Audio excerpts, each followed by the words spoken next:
கிருஷ்ணா அந்த ஜராசந்தன் என்ன ஒரு நெருப்பில் இருங்கும் விட்டில் பூச்சி போல். இப்போ இந்த பூச்சி எல்லாம் பார்த்துட்டு பாருங்க, அது என்ன பூச்சி, எனக்கு ஜெண்டர் இதெல்லாம் தெரியாது. விட்டில் பூச்சின்னு ஒன்று உண்டு. அதாவது நெருப்பை சுற்றியே வரும், ஆனால் அந்த நெருப்புக்குள்ளே அதுவே அழிஞ்சு செத்து போயிடும். பரமஜ்வாலையாக இருப்பவன் நீ கண்ணா, அந்த நெருப்பு பூச்சி போல் கொஞ்ச நேரம் மின்மினியாக பிரகாசிப்பவன் அந்த ஜராசந்தன். ஜராசந்தனை கண்டு நீ அச்சம் உருவது போல் செய்கின்றாயே, நீ என்னமோ அவனை பார்த்து பயப்படுற மாதிரி பேசுறியே. கிருஷ்ணம் கோயம் ஜராசந்தஹ கிம் வீரிய கிம் பராக்கிரமஹ யஸ்வாம் ஸ்பிருஷ்ட்வா அக்னி சதுருஷம் ந தக்தஹ ஷலபோயத. அப்போ நான் சொல்கிறேன் கேளு அப்படின்னு கிருஷ்ணர் யுதிஷ்டனுக்கும் பீமனுக்கும் அர்ஜுனனுக்கும் இந்த ஜராசந்தனின் சரித்திரத்தை சொல்கிறார். பிருஹத்ரதன் ஒரு ராஜா, அந்த பிருஹத்ரதனுக்கு புத்திரப்பிராப்தி வேணும்னு ஆசை. 2 பத்னிகள் இருந்தார்களாம். சரி, தனக்கு சொந்தமாக குழந்தை இல்லையேன்னு சொல்லிட்டு ஒரு ரிஷிக்கிட்ட போய் பிரார்த்தனை பண்ணார். சண்டகௌஷிகன் அந்த ரிஷிக்கு பேர். அந்த சண்டகௌஷிகன் ஒரு ரிஷி ஒரு மாம்பழ கனியை கொடுக்குறார். இதை உம்ம பத்னியை சாப்பிட சொல்லுங்கிறார். அந்த பத்னி 2 பேர் இருக்காளே, ஒத்திக்கு மட்டும் கொடுத்தா நன்னா இருக்காதேங்கிறதுக்காக வெட்டி கொடுக்குறார். பிறந்த குழந்தையும் ஓரோர் பாகம் ஒரு துண்டாக சிதற இதை எப்படியாவது காட்டில் விட்டு விடலாம் என்று சைனிகர்களை கொண்டு அந்த பிருஹத்ரதன்கிற ராஜா அந்த சிசுவான குழந்தை பிறந்த குழந்தையை காட்டில் கொண்டு விட, ஜரா என்னும் சொல்லக்கூடிய அரக்கி அந்த குழந்தை 2த்தையும் பார்த்தாள். உண்ண வேண்டும் என்று நினைத்தாள். உண்ணலாம் என்று நினைக்கும் போது 2 பகுதியும் சேர்க்கும் போது இந்த குழந்தை ஒன்றா சேர்ந்துடுத்தோ. ஜரா என்கின்ற அரக்கியால் சேர்க்கப்பட்டதால் இந்த குழந்தைக்கு ஜராசந்தன் அப்படின்னு பேர் ஏற்பட்டது. அவன் பிறக்கும் போதே இந்த ரிஷி சொல்லியிருக்கார், ஏஷ ருத்ரம் மகாதேவம் திரிபுராந்தகரம் ஹரம் சர்வலோகஸ்வதி பலஹ சாக்ஷாத் திரக்ஷதி மாகதஹ. இவன் சாக்ஷாத்து ஒரு நாள் திரிபுரஹாரி, திரிபுர சம்ஹாரம் பண்ண விரூபாட்சனாய், திரிபுராந்தகானாய், காலாக்னி காலனாய், மிருத்யுஞ்சயனாய், சதாசிவனாய் இருக்கக்கூடிய பரமசிவனாரோ ஒரு நாள் சேவிப்பர். அப்பேற்பட்ட பாகியம் பெற்றது இந்த குழந்தைன்னு சொன்னார். அப்பேற்பட்ட ஜராசந்தனோட போரிட போறப்பான்னு சொல்லும்போது கிருஷ்ணர் மேலே சொல்றார், உங்களுக்கு என் மேலே நம்பிக்கை இருந்தா பீமனும் அர்ஜுனனும் நான் சொன்ன கதையை வச்சு ஜராசந்தன் நினைச்சுன்னு பயப்படாதீங்க, என் மேலே நம்பிக்கையை வச்சுட்டு வாங்கோ. இது யாருக்கு சொல்லியிருக்கார் கிருஷ்ணர்? யாருக்கு சொல்லியிருக்கார்? பீமார்ஜுனனுக்கு மட்டும் சொல்லலை, நமக்கும் சேர்த்து சொல்றார். என் மேலே நம்பிக்கை இருந்தா என்னோட கூட வாங்கோங்கிறார். அந்த நம்பிக்கை தான் நமக்கு இருக்க மாட்டேங்கிறது. எல்லாம் நம்ம பாகவதம் ராமாயணம் எல்லாம் அது ஆச்சரியமாக நானும் சொல்லுவேன், நீங்களும் கேட்பேள், பல பேர்கிட்ட பாராயணம் பண்ணுவோம். ஆனால் ஒரு சின்ன கஷ்டம்னு வரும்போது பக்கத்தாத்துலேருந்தோ யாராத்துலேருந்தோ வந்து சொல்லுவா, ஒன்றுமே இல்லை, நம்ம ஊரில் ஒரு கோவில் வச்சுருக்கா, அது இந்த கோவிலில் நீ நெருப்பில் நடந்தியான ரொம்ப நல்லதான் வந்து பண்ணு. நேற்று தான் பெருமாள் கிட்ட நம்ம பொறுப்பையெல்லாம் விட்டு பெருமாள் நம்மளை ரட்சிப்பார்னு இருக்கோம். Then we start hunting for small ways to achieve meet our ends. அப்போ என்ன ஆகிடுறது, இந்த மாதிரி பரிகாரம் அதுக்கு இது, இதுக்கு அது, அதுக்கு இதுன்னு தேடி போய் அந்த பெருமாள் மேலே இருக்கக்கூடிய அந்த பியூர் பக்தின்னு ஒன்று இருக்குது பாருங்க, அது குறைஞ்சி போய்டுது. கோபிகா ஸ்திரீகளுக்கு இல்லாத கஷ்டமா? அவள் எல்லாம் என்ன பண்ணா, அந்த மலை அந்த மழை கொட்டும் போது என்ன பண்ணா, நேராக போய் பிரார்த்தனை பண்ணா, கிருஷ்ணா எங்களை ரக்ஷி. வேறு யார்கிட்டயா போனாளா? ஒரு 7 வயசு குழந்தைகிட்ட யாராவது மழை கொட்டும் போது போவாளோ? இப்போ ஒரே மழை ஜோன்னு கொட்டுறதுன்னு வச்சுக்கோங்களேன், மெட்ராஸில் எல்லாரும் அவள் பார்த்து பேரங்கிட்ட போய் எப்படியாவது ரக்ஷின்னு சொல்வாளா? எப்படி வா கிருஷ்ணர்கிட்ட போய் சொன்னான்னா, அந்த பூர்ண நம்பிக்கை, பெருமாள் நம்மை ரட்சிப்பான். அது என்னவோ நம்மக்கிட்ட கொஞ்சம் ஆட்டம் இருக்குது. இது சுவாமி இவர்கிட்ட சொல்லியாச்சு, இன்னொருத்தர்கிட்டையும் சொல்லலாம், இவர் கொஞ்சம் மறந்து போயிட்டார்னா அவர் ஞாபகம் வச்சுப்பார்.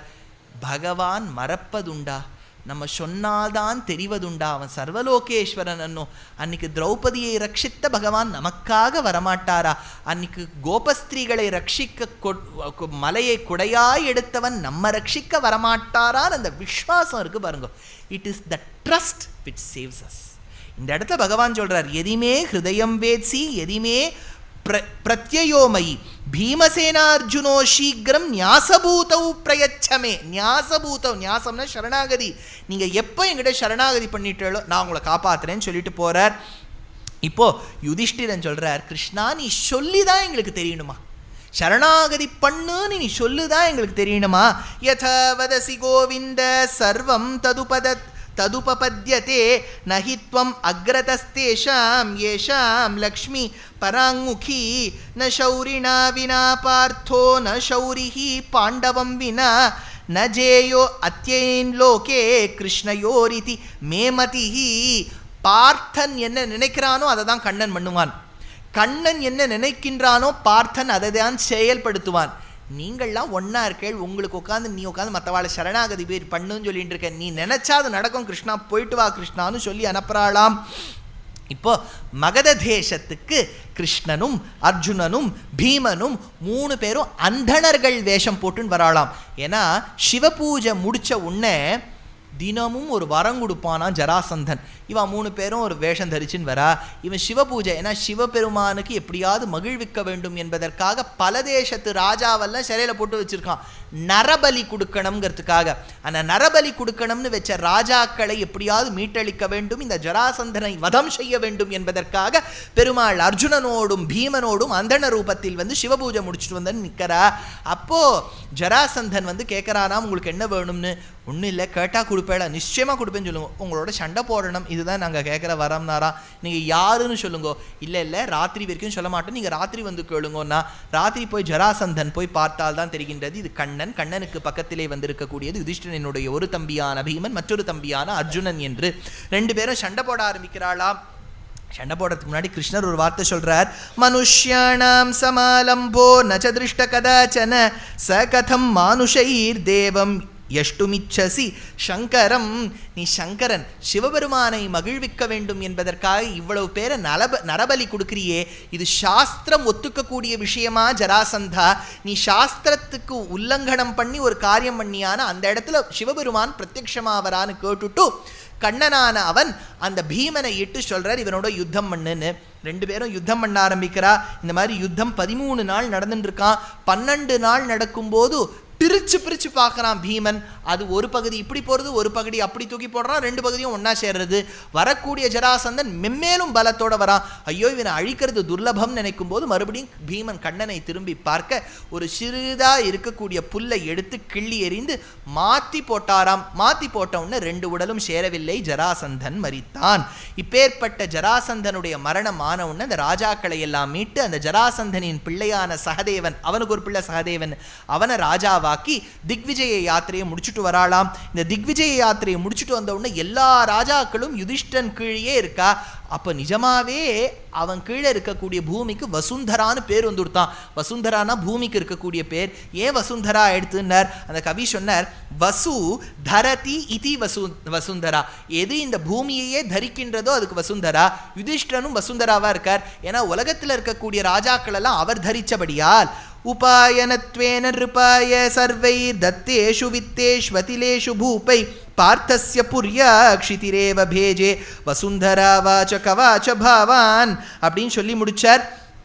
இப்போ யுதிஷ்டிரன் காண்டவ பிரஸ்தமான அந்த இந்திரபிரஸ்தத்தை ஆண்டு வந்தான். ஆண்டு வரும்போது எப்படி இருந்ததுன்னார் அவர் ராஜ்யம்.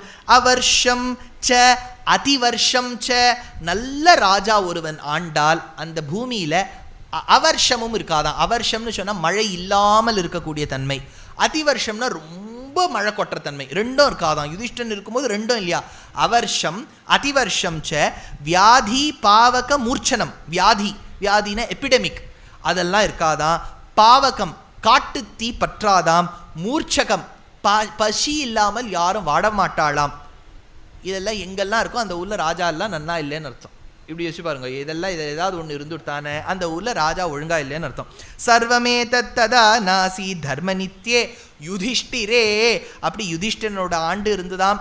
அப்பேற்பட்ட காலகட்டத்தில் ஒரு நாள் அந்த பகவானான ஸ்ரீயப்பதியான சர்வலோகேஸ்வரனான பகவானை, துவாரகாதிபதியான பகவானை, ருக்மிணி பிராட்டியோடு கூடியவனை சேவிக்க வேண்டும், தரிசிக்க வேண்டும் என்பதற்காக நாரத மகர்ஷி வந்தாராம். ஸ்ரீயப்பதி ஸ்ரீமதி சாசிதும் ஜகன் ஜகன் நிவாசோ வசுதேவ சத்மனி வசந்ததசவிதனம் அம்பராத் ஹிரண்ய கர்ப்பாத் அங்கபுவம் முனிம் ஹரேஹே.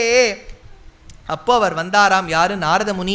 நாரத முனி வந்த உடனே பெருமாள் ரொம்ப அழகா, இப்போ நான் சொன்ன ஸ்லோகம் எதுலேருந்து தெரியுமோ? மகாபாரதத்திலேருந்து இல்லை, சிசுபாலவதம், மாகனுடைய சிசுபாலவதத்திலேருந்து இருக்கக்கூடிய ஸ்லோகம். ரொம்ப ஆச்சரியமா அந்த காலத்தில் சொல்லுவா. உபமா காளிதாசஸ்ய பாரவேர் அர்த்தகௌரவம் தண்டினஹா பதலாலித்யம் மாகே சந்தி திரையோகுணாக. உவமைகள் சொல்ல வேண்டுமென்றால் காளிதாசனை போல ஒத்தனால சொல்லவே முடியாதாம். அதனால உபமா காளிதாசஸ்ய பாரவேர் அர்த்தகௌரவம், பாரவியுடைய கிராதார்ஜுனியம், ஸ்ரீயக்குருணாம் அதிபஸ்ய பாலினியும் பிரஜாசுகாமாம் யமயுங்க வேதிதும். கிராதார்ஜுனியம் படித்தால் பாரவியுடையது அர்த்தகௌரவம். வார்த்தை என்னென்ன வார்த்தை பயன்படுத்த வேண்டும் என்றது பாரவியை பார்த்தா தெரியுமா. அடுத்தது சொல்றார் அர்த்தகௌரவம். தண்டினஹா பதலாலித்யம், தண்டியை பார்த்தால் பதலாலித்யம், வார்த்தைகள் எப்படி போடணும்னு தெரியுமா. மிருது ஹிருதயே தயே மிருதிதகாத் மஹிதே மஹிதே திருட விபுதே விபுதேஷு விபததாத் மதுரே மதுரே விஷகிரி சார்வபௌம தைதே மயிதே மஹதீம் பவுக நிதே நிதேஹி பவமூலஹராம் லஹரீம். வார்த்தைகள் ஆடுமாம், அலைகள் போல ஆடுமாம். அதனால தண்டினஹா பதலாலித்யம். காளிதாசன் கிட்ட உவமைகள், பாரவி கிட்ட அர்த்தகௌரவம், லாலித்யத்தின் பதத்தின் லாலித்யங்கள் தண்டிக்கிட்ட. மாகே சந்தி திரையோகுணாக, மாகன் கிட்ட 3 விதமான குணங்களும் இருக்குமா. அப்பேற்பட்ட மாகனுடைய சிசுபால வதம் அதில் நாரதர் ரொம்ப அழகா சொல்றார். அப்பா கிருஷ்ணா, உனக்கு தெரியாதது ஏதாவது இருக்கா. 300 ஜன்மத்தில் நீ ராமனாக அவதாரம் செய்தாய். ராமனாக அவதாரம் செய்யும் போது அந்த எதிரே நின்ற ராவணனுக்கு தெரியும், என்னன்னு தெரியும், நம்ம எதிர்க்கக்கூடியவன் தான் சர்வலோகேஸ்வரன்னு தெரியும். ஆனால் நீ அவனை வதம் செய்ய வேண்டிய வாய்ப்பு அவனுக்கு கிட்ட வேண்டும் என்பதற்காக எப்படியேனும் அந்த ராமபத்னியான அந்த சீதையை கவர்ந்து வச்சு அந்த காட்டில் அடைத்தான். அப்பேற்பட்ட அந்த ராவணன் தான் இன்று சிசுபாலனா பிறந்திருக்கான், உனக்கு தெரியாதான்னு கேட்கிறார். ஆமானவம் ஜாதமஜம் குலே மனோஹோ பிரபாவினம் பாவினம் அனந்தமாத்மனஹ முமோச்ச ஜானன் அபி ஜானகீனஹ சதாபிமானா கதனைஹி மானினஹா அப்படின்னு சொல்லி முடிச்சார். இப்போ கண்ணனானவன் உத்தவனோடும் பலராமரோடும் பிரத்யக்ஷமானாராம். அவரை பார்த்த உடனே பார்த்தாலே அந்த சந்திரனுக்கு ப்ரஹஸ்பதியும் சுக்கிரனும் 2 பக்கமும் இருக்கிறாப்புல தெரியறதாம். இந்த நவகிரகங்கள் ரொம்ப முக்கியமான விஷயங்கள். இந்த நவகிரகத்தை பற்றி சரித்திரம்னு நம்ம ரொம்ப கேள்வியப்பட மாட்டோம், உபன்யாசத்தை சொல்ல மாட்டா. நீங்கள் யாரெல்லாம் சென்னைக்கு மியூசிக் சீசனில் வரதா இருக்களோ, இல்லாட்டா சென்னையில் வசிக்கக்கூடியவா யார் இப்போ திருஷூருக்கு வந்துட்டு மறுபடியும் சென்னை போகிறேளோ, இல்லாட்டா திருஷூரில் வசிக்கக்கூடியவா யாராவது மியூசிக் சீசனுக்கு வரேளோ, அதில் 40 ஹரிகதாக்கள் உபன்யாசங்கள்லாம் நான் இப்போ இந்த டிசம்பர் மாதத்தை சென்னையில் சொல்கிறேன். கார்த்தால திருப்பாவை, ராத்திரி ஹரிகதைகள். அதில் முக்கியமாக 3 நாள் ஹரிகதா. நவகிரக நாயகனே அப்படின்னு நவகிரகங்களை பற்றி ஜாதகத்தில் என்ன சொல்லியிருக்கு, அவளை பற்றி புராணங்களில் என்ன சொல்லியிருக்கு, வேதத்தில் என்ன சொல்லியிருக்கு, பாடக்கூடிய மும்மூர்த்திகள் அவள்லாம் எப்படி சங்கீதத்தில் எடுத்திருக்கா, இந்த நவகிரகத்துக்கும் நாயகனாக இருக்கக்கூடிய பகவான் யார் அப்படிங்கிறத ஒரு நாளுக்கு 2 கிரகம் சந்திரன் சூரியன், இன்னொரு நாள் 3 கிரகம் சுக்கிரன் ப்ரஹஸ்பதி புதன், அடுத்த நாள் 4 கிரகம் அங்காரகன் சனைஸ்சரன் ராகு கேது. இந்த 2 3 4 9 கிரகத்தை பற்றியும் சொல்ல போகிறேன். அது கொஞ்சம் டிஃப்ரெண்ட்டாக இருக்கும், ரொம்ப கேட்காத விஷயங்கள். ஆனால் பாரதி வித்யாபவன், பாரத் கலாச்சார், அதே மாதிரி மயிலாப்பூர் ஃபைன் ஆர்ட்ஸில் சொல்கிறேன். டிசம்பர் மாதம் யாரெல்லாம் நீங்கள் இருக்காளோ, உங்கள் உறவினர்கள் இருக்காளோ அவளை வர சொல்லுங்கோ. எதுக்கு இது சொல்ல வந்தேன்னா, இப்போ சந்திரனுக்கு ப்ரஹஸ்பதியும் சுக்கிரனும் 2 பக்கம் இருக்கிறாப்புல இருக்குன்னார் சொல்லிட்டு வந்தார். இப்போ இதான உடனே கிருஷ்ணர் வரார். இப்போ கிருஷ்ணர் வந்த உடனே அந்த பண்ணக்கூடிய ராஜசூய யஜ்ஞத்துக்கு யார் தலைவர் அப்படின்னு கேட்டால், ஒருத்தர் தலைவர் இருக்க வேண்டாமா. யுதிஷ்டன் சொல்கிறார், கிருஷ்ணா நீ இருக்கும்போது வேற யாராவது தலைவராக இருக்க முடியுமா. அசூரியம் இவ சூரியேன நிர்வாதம் இவ வாயுனா கிருஷ்ணேன சமுபேதேன ஜக்னுஷே பாரதம் புரம். அப்போ யுதிஷ்டன் சொன்னாராம், இந்த யஜ்ஞத்துக்கு காரணம் நீ, யஜ்ஞம் நீ, யஜ்ஞம் கொடுப்பவனும் நீ, யஜ்ஞத்துக்கு பலனும் நீ, யஜ்ஞத்தை அனுபவிப்பவனும் நீ. துவமேவ ராஜசார்தூல சமாத்வகே மகாக்ரதும் சம்பிராப்னுஹி த்வயா பிராப்தே கிருதகிருத்யாஸ்ததோ வயம் யஜஸ்வாபீப்சிதம் யஜ்ஞம் மயி ஸ்ரேயஸ்ய வஸ்திதே நியுங்ஷ்வ த்வம் ச மாம் கிருத்யே சர்வம் கர்த்தாஸ்மி தேவசஹ. அப்போ அந்த யஜ்ஞத்துக்கு வியாசரானவர் தான் பிரம்மாவாயிட்டார். பிரம்மா எப்படி, வியாசர் எப்படி பிரம்மாவானார்? பிரம்மானா அந்த பிரம்மா கிடையாது. நான் முந்தா நேத்தோ சொன்னேன், யஜ்ஞத்துக்கு சூப்பர்வைசர்னு ஒருத்தர் இருப்பார் சொன்ன ஞாபகம் இருக்கா? அதில் பிரம்மாஸ்தானத்தில் வியாசர் இருந்தாராம். சுஷமா என்கின்றவர் உத்காத்தா ஸ்தானத்தில் இருந்தாராம். யாக்ஞவல்யர் அத்வர்யூ ஸ்தானத்தில் இருந்தாராம். தௌமியர்னு அவளுக்கு இருந்த ஒரு முனிவர் இருந்தார் பாருங்க, ஒரு ரிஷி, அவர் தான் ஹோதஸ் ஆயிட்டாராம். எல்லா ராஜாக்களும் வந்தார்களாம். அந்த ராஜசபை எப்படி இருந்துதான் வைகுண்டத்தை பார்க்குறாப்புல இருந்ததுன்னர் வில்லிபுத்தூரார் பாரதத்தில். அது சொல்லி முடித்த உடனே எல்லாரும் வந்து ஒரு காரியம் எடுத்துட்டாளா, நீ இதை பண்ணு. இப்போ கல்யாணம் ஆகிடுத்துன்னா, கல்யாணம்னு ஒன்று ஆற்றுல வந்து ஊற்றுனா சொல்லுவா பாருங்க, இதை பாரு நீ இந்த தாம்பூலத்தெல்லாம் நீ கொடு, இதை பாரு வந்தவாளெல்லாம் நல்லா விசாரிச்சு. இப்போ அதுக்குன்னே ஒரு கான்ட்ராக்டர் இருக்கார். அப்படி எப்படின்னா, இப்போ நீங்கள் கல்யாணத்துக்கு போனேன்னு வச்சுக்கோங்க, 4-5 மாமி அங்கே ஒரே மாதிரி புடவை போட்டு நின்றுருப்பா. அவள் வந்து நீங்கள் கட்டாயம் நமஸ்காரம் வாங்க, நான் உங்களை பார்த்தது இல்லையே, நானும் தான் உங்களை பார்த்ததில்லை, கொடுத்துருக்கா 1000 ரூபா, அதனால் வாங்கோன்னு சொல்லியிருக்கா, அவ்வளோதான் எனக்கு தெரியுது அப்படின்பா.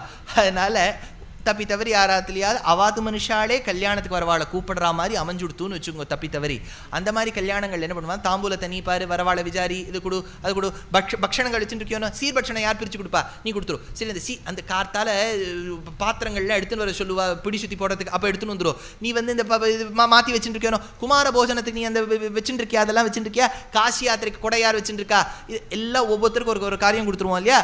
அதே மாதிரி ஒவ்வொருத்தரும் ஒரு காரியம் பார்த்தாலாம். கடைசியில் கிருஷ்ணன் மட்டும் விஞ்சிருக்கார். என்ன காரியம் பாப்பீர்னு கேட்டார் கிருஷ்ணர். அப்போ சொன்னாராம், இந்த யாகத்துக்கு யாரெல்லாம் வேதம் சொல்ல வராளோ வேதம் சொல்லக்கூடியவாளுடைய திருப்பாதங்களை நான் வந்து பாத பூஜை பண்ற காரியத்தை நான் ஏத்துக்கிறேன். ஆராம் சர்வலோகேஸ்வரம் சரணக்ஷாலனே கிருஷ்ணோ பிராமணானாம் ஸ்வயம் ஹ்யபூத் சர்வலோக சமாவிருத்தः பிப்ரீஷுஹு பலமுத்தமம்.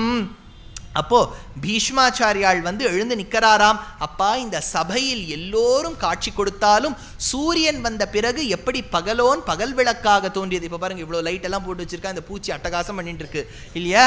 ஆனால் இப்போ இதே வெளிச்சம் தேவைப்படாது. எப்போ நாளை கார்த்தால சூரிய உதயம் ஆயிடுத்துன்னா எப்படி இந்த விளக்கெல்லாம் சூரியன் வந்தவுடனே பகல் விளக்காகி போய்விடுமோ, பல்வேறு ஆபரணங்களை தரித்து வந்த ராஜாக்களும் கண்ணன் வந்தவுடனே சூரியன் வந்ததை போல் அந்த சூரியனான கண்ணன் வந்தவுடன் மின்மினிக்காம போய்விட்டார்களே. ஏஷம் சமஸ்தானாம் தேஜோபல பராக்கிரமஹ மத்தியே தபன்னிவா பாதி ஜோதிஷாமிவ பாஸ்கரஹ அப்படின்னு சொல்லி முடிக்கிறார். அப்பேற்பட்ட பாஸ்கரனான கண்ணன், அந்த கண்ணனை ஆவாகனம் செய்து இந்த யாகத்தை நடத்த வேண்டும் என்பதற்காக நினைத்தாராம் நம்ம யுதிஷ்டிரன்.